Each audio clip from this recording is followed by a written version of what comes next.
रात के ठीक 10 बज चुके थे। जेल के सब कैदी अपनी अपनी सेल में सो चुके थे। चारों तरफ अजीब सी खामोशी छाई हुई थी। लाखों तारे आसमान में थे, लेकिन जेल की मोटी दीवारों के पीछे किसी को तारे नहीं दिखते। यहां सिर्फ वक्त दिखता है, भारी और दर्द से लथपथ। हेलो, मैं हूँ लेडी इंस्पेक्टर अनवी चौहान। मेरी उम्र 32 साल है। मैं 3 साल से स्टेट जेल में जेलर के पद पर तैनात हूँ। लोग कहते हैं कि मैं सख्त हूँ, पर सच तो ये है कि मैं अपनी ड्यूटी पूरी ईमानदारी से करती हूँ। मैं हमेशा कोशिश करती हूँ कि जेल में अनुशासन बना रहे। उस रात मुझसे एक ऐसी गलती हो गई जिसका खामियाजा पूरे पुलिस प्रशासन को उठाना पड़ा। उस रात मुझे बताया गया कि कैदी नंबर पार्क 950 आरव सिंह, जिसे 48 घंटे बाद सजाए मौत होने वाली थी, वो अपनी आखिरी ख्वाहिश बताना चाहता है। आरव एक 21 साल का लड़का है। चेहरा मासूम, आंखों में बुझी हुई आग और होठों पर खामोश दर्द। मैं जितनी बार उससे मिली, मुझे लगा वो कुछ छुपा रहा है, कुछ ऐसा जो उसे अंदर से खाए जा रहा है। आरव, बोलो, तुम्हारी आखिरी ख्वाहिश क्या है? जेलर मैडम, मेरी आखिरी ख्वाहिश है कि मैं आपसे शादी करना चाहता हूँ। मैं अपनी आखिरी रात आपके साथ बिताना चाहता हूँ। आरव, क्या तुम पागल हो चुके हो? हाँ जेलर मैडम, मैं पागल हो चुका हूँ, लेकिन मैं तुमसे शादी क्यों करूँ? तुम्हें 2 दिन बाद फांसी होने वाली है। अगर आप मुझसे शादी नहीं करना चाहती तो मेरे लिए एक कुंवारी लड़की तलाश कर दो जो मुझसे शादी कर सके। अरे लेकिन इस हालत में कोई भी लड़की तुमसे शादी क्यों करना चाहेगी? जेलर मैडम, आप मंदिर में ऐलान करवा दें, कोई ना कोई लड़की आपको मिल ही जाएगी। एक ऐसा कैदी जिसे सजाए मौत सुनाई जा चुकी थी। जब उससे आखिरी ख्वाहिश पूछी गई तो उसने ऐसी फरमाइश कर दी कि पूरी जेल में सनसनी फैल गई।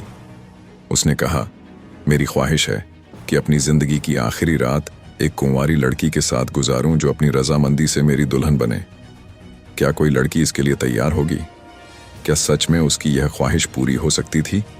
लेकिन कोई भी लड़की इससे शादी करने क्यों आएगी? और अगर शादी हो भी गई तो उस रात आखिर होने क्या वाला था? मैं हूं रिया शर्मा। मेरी जिंदगी का ज्यादातर हिस्सा अदालतों, थानों और इसी जेल की दीवारों के बीच बीता है। मैंने हर तरह के चेहरे देखे हैं, कुछ बहुत नरम, कुछ सख्त, कुछ मासूम दिखाई देने वाले और कुछ बिल्कुल पत्थर जैसे।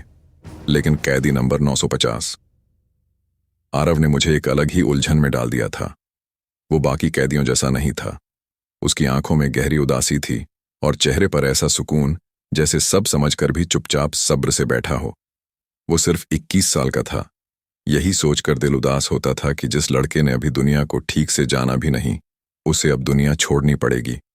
वह बहुत कम बोलता था, जैसे उसके पास शब्द हो लेकिन बोलने लायक ना हो, या शायद वह कहने की जरूरत ही नहीं समझता।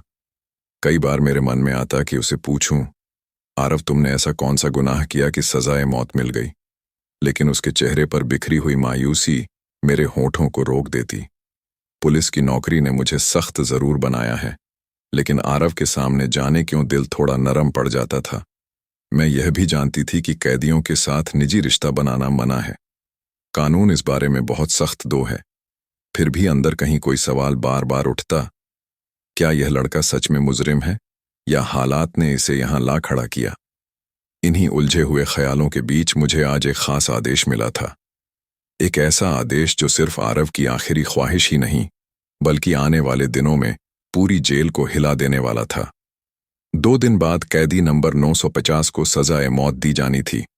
उसे अपने माता पिता से आखिरी बार मिलने की इजाजत भी दी गई थी।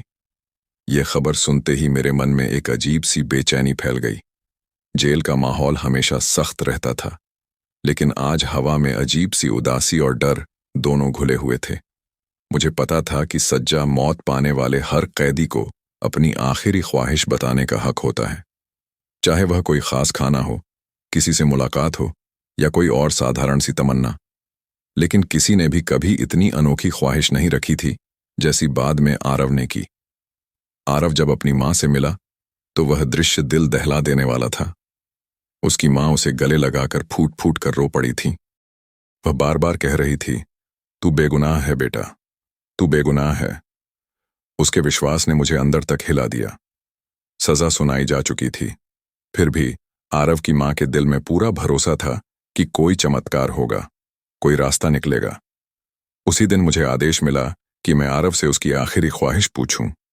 मैंने सोचा शायद वह अपने घर वालों के साथ थोड़ा वक्त मांग लेगा या कोई साधारण सी इच्छा बताएगा।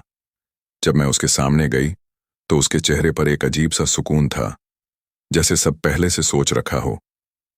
मैंने धीमे स्वर में पूछा, आरव, तुम्हारी कोई आखिरी ख्वाहिश है? जो भी कहोगे पूरी करने की कोशिश की जाएगी। वह एक पल के लिए चुप रहा, फिर मेरी तरफ देखकर बोला, हाँ, मेरी एक ख्वाहिश है, लेकिन वादा करें आप उसे पूरा करेंगी। मैंने कहा, यह हर कैदी का हक होता है। तुम्हारी इच्छा पूरी करने की पूरी कोशिश होगी। मैंने सोचा शायद किसी से मिलने की इच्छा होगी। जब उसने अपनी आखिरी इच्छा बताई तो मैं उसकी इच्छा सुनकर हैरान रह गई। फिर जब मैं उसे लेकर सुपरिंटेंडेंट साहब के पास गई और उन्होंने प्यार से पूछा, बेटा, तुम्हारी आखिरी ख्वाहिश क्या है? तो आरव के मुंह से निकले शब्दों ने पूरे कमरे को शांत कर दिया। वह बोला, मैं जिंदगी में पहली और आखिरी बार शादी करना चाहता हूं और फांसी से पहले अपनी पत्नी के साथ एक रात बिताना चाहता हूं। यह सुनते ही कमरे में सन्नाटा छा गया। मैं, एसपी साहब और बाकी सभी अफसर हैरानी में एक दूसरे को देखने लगे। किसी को यकीन नहीं हो रहा था कि एक मौत की सजा पाए लड़के की आखिरी इच्छा शादी हो सकती है। कुछ क्षणों की चुप्पी के बाद एसपी साहब ने गंभीर आवाज में कहा, बेटा, हम तुम्हारी शादी तो करवा सकते हैं, लेकिन सोचो कौन लड़की तुमसे शादी करेगी। सब जानते हैं कि 2 दिन बाद तुम्हें फांसी दी जानी है। तुम साधारण परिवार से हो, ना पैसा है और ना कोई पहचान। कौन लड़की अपनी जिंदगी दांव पर लगाकर एक दिन की दुल्हन बनेगी? आरव बिना कुछ बोले सुनता रहा। उसके चेहरे पर ना डर था ना घबराहट, बस एक शांत सा भरोसा। फिर उसने कहा, सर, मैं अपनी बात पर अड़ा हूं। मेरी आखिरी इच्छा यही है। एसपी साहब ने थोड़ा तेज आवाज में कहा, कुछ और मांग लो, कुछ स्पेशल खाना। किसी से मिलना शादी संभव नहीं है। आरव ने बहुत शांत आवाज में जवाब दिया, सर, आप चिंता मत कीजिए, मेरी शादी अपने आप हो जाएगी। बस एक काम कर दीजिए, शांतिनगर के मंदिर में घोषणा करवा दें कि कैदी नंबर 950 आरव सिंह फांसी से पहले एक रात के लिए शादी करना चाहता है, किसी ऐसी लड़की से जो अपनी इच्छा से उसकी दुल्हन बनना चाहती हो। उसकी बात सुनकर मैं चौंक गई। कमरे में मौजूद सभी लोग एक दूसरे को हैरानी से देखने लगे। किसी कैदी ने आज तक ऐसी इच्छा नहीं रखी थी। आरव ने उनकी चुप्पी तोड़ते हुए कहा, अगर कोई लड़की तैयार हो जाती है तो उसे आप मत रोकना, वरना मैं कोई और इच्छा नहीं बताऊंगा, चाहे मुझे अभी फांसी दे दी जाए। उसकी आंखों में ऐसा भरोसा था कि कोई उसे साफ साफ इनकार नहीं कर पाया। एसपी साहब ने कहा, ठीक है, घोषणा करवा देते हैं, लेकिन हमें पूरा भरोसा है कि कोई लड़की नहीं आएगी। ऐसी बात पर कौन राजी होगा भला? उस शाम मंदिर से ऐलान करवा दिया गया, कैदी नंबर 950 आरव सिंह अपनी आखिरी इच्छा के रूप में एक रात के लिए शादी करना चाहता है। अगर कोई लड़की अपनी इच्छा से कैदी के साथ शादी करने के लिए तैयार हो तो वह जल्द से जल्द जेल प्रशासन से संपर्क करें। यह खबर पूरे शांतिनगर में फैल गई, लेकिन हम सबका मानना था कि कोई भी लड़की ऐसी शर्त पर शादी के लिए आगे नहीं आएगी। आरव बहुत साधारण परिवार से था, ना कोई पहचान, ना कोई खास स्थिति। हम सबको लगता था कि उसकी यह ख्वाहिश सिर्फ एक मजाक है। कौन लड़की उसे अपने दूल्हा के रूप में अपनाती? लेकिन ऐलान होने के सिर्फ 1 घंटे बाद ही एक सिपाही हांफता हुआ मेरे ऑफिस में पहुंचा। उसने घबराकर कहा, मैडम, जेल के दरवाजे पर एक लड़की दुल्हन के कपड़ों में खड़ी है और उसके साथ एक पुजारी जी भी हैं। यह सुनते ही मैं और एएसपी साहब दोनों हैरान रह गए। हम तुरंत बाहर भागे। जैसे ही हम दरवाजा पर पहुंचे, सामने लगभग 18 से 19 साल की नाजुक सी लड़की खड़ी थी। वह लाल दुल्हन के जोड़े में सजी हुई थी, लेकिन उसके चेहरे पर घबराहट नहीं, एक अलग तरह की शांति और दृढ़ता थी। उसके साथ एक बुजुर्ग पुजारी खड़े थे, हाथ में विवाह का रजिस्टर लिए हुए। एसपी साहब ने कठोर आवाज में पूछा, पुजारी जी, यह क्या मामला है? यह लड़की कौन है? पुजारी जी ने आदर से जवाब दिया, साहब, यह लड़की खुद मेरे पास आई थी। यह कह रही है कि वह आरव सिंह से शादी करना चाहती है। मैंने बहुत समझाया कि वह मौत की सजा का कैदी है, तुम अपनी जिंदगी क्यों खराब कर रही हो, लेकिन यह नहीं मानी। कहती हैं, यह उसका अपना फैसला है, वह आरव से सच में प्रेम करती है। उनकी बात सुनकर मेरे शरीर में बिजली सी दौड़ गई। हमें यकीन नहीं हो रहा था कि कोई लड़की आरव को इतना चाह सकती है कि वह दुनिया, इज्जत, परिवार सब कुछ छोड़ने के लिए तैयार हो जाए।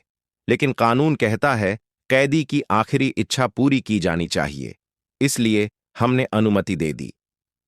पुजारी जी को अंदर बुलाया गया। आरव को उसकी सेल से बाहर लाया गया। जेल के दफ्तर में बहुत सरल और जल्दी की जाने वाली रस्मों के साथ दोनों की शादी करवा दी गई। शादी खत्म होने पर आरव मुस्कुराया और बोला, अब आप वादे के अनुसार मेरी पत्नी को मेरे पास भेज दें। मुझे उससे कुछ बातें करनी है, बस एक रात की बात है। मैं उसकी बात सुनकर चौंक गई, लेकिन ईएसपी साहब ने उसे इजाजत दे दी। मैंने दुल्हन को आरव की सेल तक पहुंचाया, दरवाजा बंद किया और बाहर आ गई। मैंने सोचा थोड़ी देर बाद वह खुद बाहर आ जाएगी, लेकिन समय बीतने लगा और अंदर से हल्की हल्की आवाजें आने लगीं, जैसे कोई कुछ खोलने की कोशिश कर रहा हो। मैंने ध्यान से सुना, लेकिन आवाजें बहुत धीमी थीं। रात गहराती जा रही थी और अचानक जेल की हवा एक तेज चीख से कांप उठी। मैं तेजी से आरव की सेल की तरफ पहुंची। दरवाजा खोला तो सामने वही लड़की खड़ी थी। उसका घूंघट नीचे था, सांसें तेज थीं और पूरा शरीर डर से कांप रहा था। मैंने हैरानी से पूछा, क्या हुआ? तुमने तो अपनी इच्छा से आरव से शादी की है, अब अचानक क्या हुआ? वह कांपती हुई आवाज में बोली, मुझे यहां से बाहर निकालिए। मैं यहां अब और एक पल भी नहीं रहना चाहती। मैंने हल्की ताना भरी आवाज में पूछा, क्यों? अब प्यार का भूत उतर गया या सच्चाई से डर लगने लगा? लेकिन वह कुछ नहीं बोली। उसके चेहरे पर ऐसा डर था जैसे किसी भयानक सपने से जागी हो। मैंने दरवाजा खोला और वह लड़की बिजली की तरह बाहर निकली। बिना कुछ कहे तेजी से जेल से बाहर चली गई। मैंने फिर सेल का दरवाजा बंद किया और वापस अपने ऑफिस में जाकर बैठ गई। सारी रात मैं उन्हीं बातों में उलझी रही। आखिर थकान के चलते मेरी आंख लग गई। मुझे क्या पता था कि सुबह एक बड़ा तूफान आने वाला है। सूरज की रोशनी बस फैली ही थी कि एएसपी साहब गुस्से में मेरे ऑफिस में पहुंचे। उन्होंने चिल्लाकर कहा, इंस्पेक्टर रिया, अभी जाकर देखो आरव कहां है। मैं हैरान रह गई। मैंने कहा, सर, वह तो अपनी सेल में ही होगा। उन्होंने फिर जोर से कहा, जाकर चेक करो। मेरे दिल की धड़कन तेज हो गई। मैं दौड़ती हुई आरव की सेल तक पहुंची। दरवाजे पर पहुंचकर जो मैंने देखा, मेरे पैरों तले जमीन खिसक गई। वह व्यक्ति आरव नहीं था। वह वही लड़की थी जो कल दुल्हन बनकर आई थी। अब वह आरव के कपड़े पहने बेहोश पड़ी थी। मेरे हाथ कांपने लगे। तभी ईएसपी साहब भी वहां पहुंच गए। दृश्य देखते ही वह जोर से चिल्लाने लगे, ये क्या हो रहा है? आरव कहां है? मैं कुछ भी नहीं बोल पाई। मेरी जुबान जैसे जम गई थी। वे और गुस्से में बोले, तुम्हारी लापरवाही ने पूरी जेल को मुसीबत में डाल दिया। एक मौत की सजा पाया, कैदी भाग गया है। मैं सदमे में थी, दिमाग सुन्न हो गया था। हम सब समझ गए थे कि आरव ने एक ऐसी चाल चली थी जिसकी कल्पना किसी ने नहीं की थी। वह लड़की के दुल्हन वाले कपड़े पहनकर भाग गया था और यह लड़की शायद उसी को बचाने के लिए यह सब करने आई थी। कुछ देर बाद लड़की को होश आया। वह बिल्कुल शांत और आत्मविश्वास के साथ बोली, आप लोगों ने आरव के साथ अन्याय किया है। वह मौत की सजा का हकदार नहीं था। मैं गुस्से से बोली, इसका फैसला अदालत कर चुकी है। लड़की बोली, समय सब साबित कर देगा। वह निर्दोष है। एसपी साहब ने कठोर आवाज में आदेश दिया, आरव को तुरंत ढूंढो। अगर वह ना मिला तो परिणाम बहुत खतरनाक होंगे। पूरी जेल में हड़कंप मच गया था। एक मौत का कैदी सबको चकमा देकर गायब हो चुका था। एसपी साहब गुस्से से जल रहे थे और मेरा दिल तेजी से धड़क रहा था। मैं यह सोच भी नहीं पा रही थी कि इतनी बड़ी गलती मुझसे कैसे हो गई। मैंने उस लड़के पर भरोसा किया जो बहुत चालाकी से हमारी आंखों के सामने से निकल गया। अब उससे सच निकलवाना और आरव को ढूंढना बहुत मुश्किल था। वह कई घंटे पहले ही भाग चुका था। मैंने सख्त आवाज में लड़की से कहा, सुनो, अब तुमसे कुछ जरूरी सवाल पूछे जाएंगे। अगर तुमने सच नहीं बताया तो परिणाम अच्छे नहीं होंगे। लेकिन वह बिल्कुल शांत थी, जैसे यह सब पहले से जानती हूं। वह बोली, मैं आरव के बारे में सारी सच्चाई बताऊंगी। मैंने उसके चेहरे को ध्यान से देखा। न डर था न पछतावा, जैसे उसे अपने हर कदम पर पूरा भरोसा हो। मैंने पूछा, क्या तुम सच में एक दूसरे को पहले से जानते हो? क्या तुम दोनों ने यह पूरा नाटक रचा था? वह कुछ देर चुप रही, फिर धीरे धीरे बोली, हाँ, हम एक दूसरे को पहले से जानते हैं। मेरे अंदर गुस्से की लहर दौड़ गई। लेकिन तुमने यह सब क्यों किया? तुमने उससे शादी क्यों की? तुम दोनों ने हम सबको मूर्ख बना दिया। आरव भाग गया, लेकिन ध्यान रखना, हम उसे जरूर ढूंढ लेंगे। वह मेरी आंखों में आंखें डालकर बोली, आप गलत हैं, वह भागा नहीं है, वह वापस आएगा। मैं चौंक गई। तुम्हें इतना भरोसा कैसे है? वह बोली, क्योंकि उसे पता है कि उसे कहां जाना है और कब लौटना है। अब वह मेरा पति है, वह मुझे छोड़ने वाला नहीं है। उसकी आवाज में ऐसा विश्वास था कि एक पल के लिए मेरा मन भी डगमगा गया। मैंने कठोर स्वर में पूछा, तुम्हें इतना यकीन क्यों है? वह बोली, अगर आप मेरी पूरी कहानी सुनेंगी तो शायद आपका फैसला बदल जाएगा। तब आपको पता चलेगा कि असली दोषी कौन है और आरव ने जो किया वह क्यों किया। मैं चुप हो गई। वह लड़की अब भी अपने पूरी दृढ़ता के साथ खड़ी थी, जैसे किसी बड़ी सच्चाई को छुपाए बैठी हो। फिर उसने अपनी कहानी बताना शुरू किया। मेरा नाम नेहा है और मेरी बड़ी बहन की सगाई आरव से हुई थी। आरव बचपन से ही बहादुर और निडर था। वह कभी भी किसी भी बात से पीछे नहीं हटता था। पिताजी उसे बहुत पसंद करते थे और जब उन्होंने मेरी बड़ी बहन की सगाई आरव से की तो वह हमारे घर का हिस्सा बन गया। मैं चुपचाप उसकी बात सुनती रही। नेहा की आवाज में दुख भी था और गर्व भी। हमारा गांव छोटा है सरदापुर, लेकिन वहां का माहौल अजीब था। एक रात आरव मेरी बहन से मिलने आए। उस रात पिताजी घर पर नहीं थे और हम दोनों बहनें अकेली थीं। मैं रसोई में चाय बना रही थी और आरव व बड़ी बहन दूसरे कमरे में बात कर रहे थे। सब कुछ सामान्य ही चल रहा था, लेकिन अचानक दरवाजे पर जोर जोर से आवाज होने लगी। आवाज सुनते ही मेरी आवाज कांप गई। मैंने खिड़की से बाहर झांका तो दरवाजे पर 4 लड़के खड़े थे। उनके चेहरों पर गुस्सा और बदमाशी साफ दिख रही थी। उनमें से एक चिल्लाया, हमें पता है, अभी तुम्हारे घर में एक लड़का आया है, उसे बाहर भेजो। मैं घबरा गई। मुझे डर लगा कहीं पिताजी ना आ जाए या कोई बड़ा झगड़ा ना हो जाए। शोर सुनकर आरव तुरंत बाहर आया। उसने मुझे इशारा किया कि मैं अंदर चली जाऊं। मैं अपने कमरे में जाकर दरवाजा बंद कर लिया और कान लगाकर सुनने लगी। बाहर आरव उन लड़कों के सामने अकेला खड़ा था। एक लड़के ने उसके बारे में गलत बातें बोलनी शुरू कर दी, लेकिन आरव ने गुस्सा नहीं किया। उसे पता था कि वह अकेला है और घर में 2 लड़कियां हैं। थोड़ी भी गलत हरकत से बड़ी मुसीबत हो सकती थी, इसलिए उसने शांत रहकर समझदारी से उन लड़कों को वापस जाने के लिए मजबूर कर दिया। उस रात आरव देर तक घर के दरवाजे के पास बैठा रहा, जैसे उस घर की हिफाजत कर रहा हो। मेरी आंखें नम हो गईं। तभी मुझे पहली बार लगा कि आरव सिर्फ बहादुर नहीं, बल्कि किसी की इज्जत और सुरक्षा के लिए खड़ा होने वाला इंसान है। नेहा ने गहरी सांस ली और बोली, लेकिन यह तो बस शुरुआत थी। उसके बाद जैसे हमारे जीवन में मुसीबतें टूट पड़ीं। जैसे ही पिताजी काम पर जाते, हर दिन वही लड़के घर के बाहर आ खड़े होते। वे हमें परेशान करने लगते। हम दरवाजा बंद कर लेते, लेकिन डर मन से नहीं जाता था। फिर एक रात एक ऐसी घटना हुई जिसने सब कुछ बदल दिया। रात के सन्नाटे में अचानक खिड़की का शीशा टूटने की आवाज आई। कोई जबरदस्ती घर में घुसने की कोशिश कर रहा था। उसी समय आरव भी घर पहुंच गया। उसने अपनी आंखों से देखा कि एक युवक खिड़की तोड़ने वाला है। अब वह चुप नहीं रह सका। वह बाहर निकला और उन लड़कों से भिड़ गया। लड़ाई बहुत भयानक थी। चीखें पूरे मोहल्ले में गूंज रही थीं। मेरी बड़ी बहन उन्हें रोकने के लिए बीच में आ गई और उसी झड़प में उसकी मौत हो गई। आरव के हाथों एक लड़का मारा गया, लेकिन वह जानबूझकर नहीं था। वह बाकिरे अपनी और हमारे घर की इज्जत बचाने की लड़ाई थी। नेहा की आंखों से आंसू बहने लगे। असल गलती उन गुंडों की थी, लेकिन सजा आरव को मिली। नेहा ने आंसू पोंछते हुए कहा, अगर हम अमीर होते, अगर हमारी बात सुनने वाला कोई होता, तो शायद यह सब नहीं होता। मैडम, इस दुनिया में कमजोर को जल्दी इंसाफ नहीं मिलता। आरव ने किसी मासूम का खून नहीं किया, वह तो बस हमारी इज्जत की रक्षा कर रहा था। फिर नेहा ने धीमे से कहा, यह सब आरव की मां की योजना थी। उन्होंने कहा था, मैं अपने बेगुनाह बेटे को फांसी नहीं होने दूंगी। उन्होंने मुझसे मदद मांगी और मैंने खुद को इस योजना के लिए तैयार कर दिया ताकि आरव बच सके। उसने आगे बताया, आरव की मां ने उसे दिल्ली के एक बड़े वकील के पास भेजा। वह वकील कोर्ट पहुंचा और आरव के केस को दोबारा खोलने की अपील की। कोर्ट ने केस रीओपन करने की मंजूरी दे दी। नई जांच टीम बनाई गई। उन्होंने पूरे मामले की दोबारा जांच की। सबूत, गवाह बयान सब फिर से देखे गए और तब सच्चाई सामने आई। जांच में साबित हुआ कि आरव बेगुनाह है। असली गुनहगार वही लड़के थे जो हमें पहले से परेशान करते थे। उन्हीं को सजा सुनाई गई। अदालत ने कहा कि आरव ने कोई गुनाह नहीं किया। वह तो उन लड़कियों की इज्जत बचा रहा था। उसे मौत की सजा नहीं मिली। वह रिहा हो गया। दोस्तों, यह कहानी केवल मनोरंजन और जागरूकता के उद्देश्य से बनाई गई है। इसमें दिखाए गए सभी पात्र, स्थान, घटनाएं और संवाद पूरी तरह काल्पनिक हैं। इनका किसी भी वास्तविक व्यक्ति, संस्था या घटना से कोई संबंध नहीं है।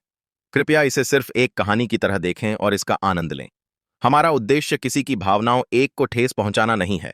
अगर आपको यह कहानी पसंद आई हो तो हमारे चैनल ब्लैक क्राइम फाइल्स को सब्सक्राइब करें और वीडियो को लाइक करना ना भूलें। धन्यवाद।